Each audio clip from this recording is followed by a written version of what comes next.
मध्यप्राच्य युद्ध भितर सबु जिनस दर बर्तमान बढ़ुची किंतु गोटे जिनस बर्तमान सस्ता होईची ता अंडा दर।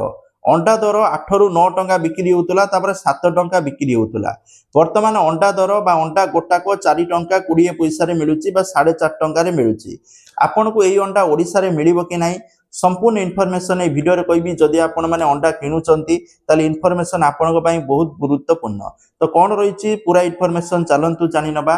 ता पूर्व चैनल को सब्सक्राइब करी पाकरतिबा ऑल बेल आइकन को दबे दियंतु लेटेस्ट इनफॉरमेशन पई।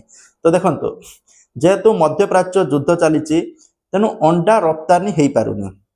विशेषकर बहुत सारा अंडा आंध्र प्रदेश और तमिलनाडु रे उत्पादन हुए। से अंडा सबू जाए मध्यप्राच्य युद्ध जो बाहर देश को रप्तानी पाई जाए किंतु मध्यप्राच्य युद्ध जो से रप्तानी बंद हो जाइए।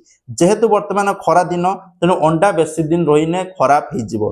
तेणु अंडा को जदि आपण माने शीतल भंडार से गच्छित कर रखुचंती ता खर्च मध्य वृद्धि हम। तेणु से अंडा को 4.5 टंका बिक्री करा जाउछि। तेणु जदि आपण माने आंध्र प्रदेश तमिलनाडु ताले एठी अंडा वर्तमान सस्ता किंतु ओडिसा जदि आपण माने अंडा किनिबे धीरे धीरे से अंडा ओडिसा को मध्य आसुची। तेणु ओडिसा मध्य अंडा दर सस्ता आशा करा जाउछि। 5 टंका 6 टंका भितर आपण को अंडा मिली पारिबो। आगामी दिन में आउरी मध्य सस्ता होई पारे कारण जते पर्यंत युद्ध लागी रहिबो सेते सेते अंडा सस्ता हबो। खरा दिन अंडा बहुत सस्ता हबो कारण अंडा बेसी दिन रहिबोनी खराब हो। तेणु शीघ्र सस्ता दर रे बिक्री करा जिवो। तो आपण अंचल अंडा दर केते निहाती भाबे कमेंट सेक्शन रे कमेंट करिवे।